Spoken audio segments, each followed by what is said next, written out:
Welcome to Poland Daily History with me, Nicholas Richardson, and I'm joined in the studio to discuss some fascinating aspects of Polish history by Professor Krzysztof Jabłonka.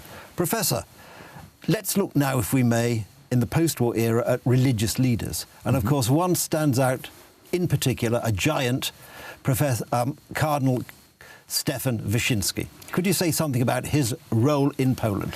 When there were no political representatives, when the communists destroyed almost everything, including the last independent bastion, the Polish People's Party, by faking the elections of 1947, Primate became the patriarch of the Polish nation. Before his death, the former Primate, August Chłąd, who was a miner born in Silesia, promised that the victory will be brought by the Holy Mary. Cardinal Wyszyński, the bishop of a very small diocese of Lublin, was suddenly assumed the title of Primate of Poland because of his deep devotion to the Blessed Virgin Mary. He was born in 1901 in the Russian partition and lost his mother as a child. He was the one who developed the Marian devotion in the Catholic Church. The devotion to the Mother of God was always important in the Catholic Church, but Wyszyński gave it an internal strength and made it an authority. He was assumed the title of Primate of Poland and at the same time the title of Archbishop of the spiritual capital of Poland, Gniezno, and the political capital, Warsaw.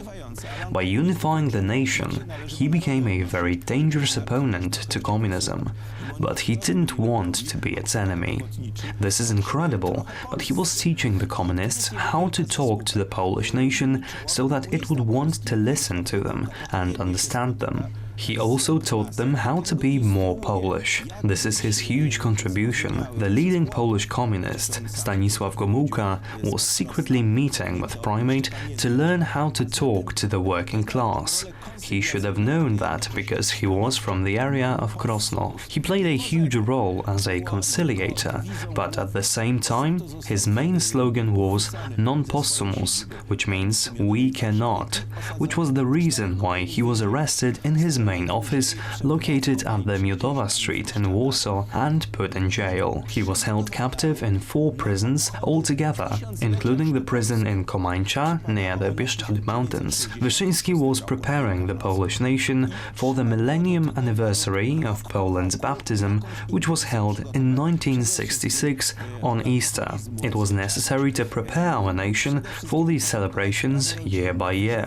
Most of all, he was trying to break the habit of drinking, convince people to make things right with their families, stop abortion. He wanted to build a new foundation for experienced by war and morally wrecked Poles.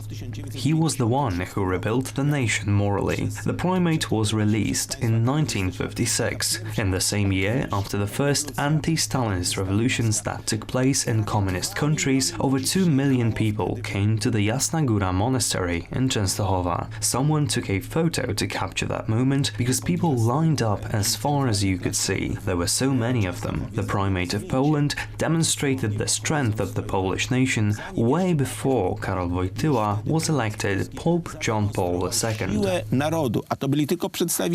And Professor, in the 1980s, the Solidarity movement, another difficult time for Poland, and of course cometh the hour, cometh the man, and the man who came on this occasion was of course Father Popiełuszko. What can you say about him and why he was so important for Poland? He was a very humble priest. At that time, no one even knew that he existed. He was ordered to become a priest of solidarity in the Warsaw Steelworks. This was a special place, apart from the fact that the steel workers had no place to take the iron ores from and were just taking scrap metals they found in Warsaw and then melting it. They opposed the communist regime in Poland during martial law. As we know, Solidarity was not alerted when the Polish government launched very dangerous martial law. Many activists were victimized. Popiełuszko became famous because he was always present in the courtroom. He spiritually supported and gave advice to the families of the victimized activists. He quickly began to gain a reputation as a priest who would give his soul to save his sheep. People started listening to what he was saying, so he started speaking. He said that we have to overcome evil with good. He talked about consolidation. He said that we should go with open arms to everyone who comes to us with clenched fists, that people should work with each other in solidarity. And people did. They started supporting each other during their underground activity. Communism didn't see that coming. It existed only because people hated each other and reported on another. Popiełuszko found a fortress in Warsaw, the Church of Saint Stanislaw Kostka. The construction of the church was interrupted by the socialists, who didn't want the church to become a fortress and decided that the church should be facing to the other side.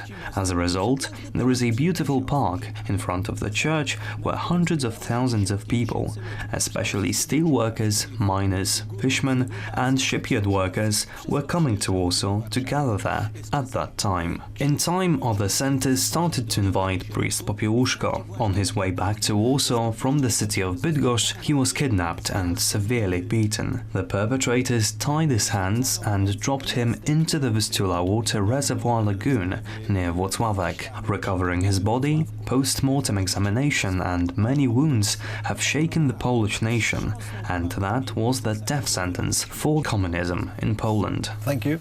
Unfortunately, that's all we've got time for on this episode, so it remains for me to say thank you, Professor. Thank you. And thank you for watching, and do join us again on Poland Daily History.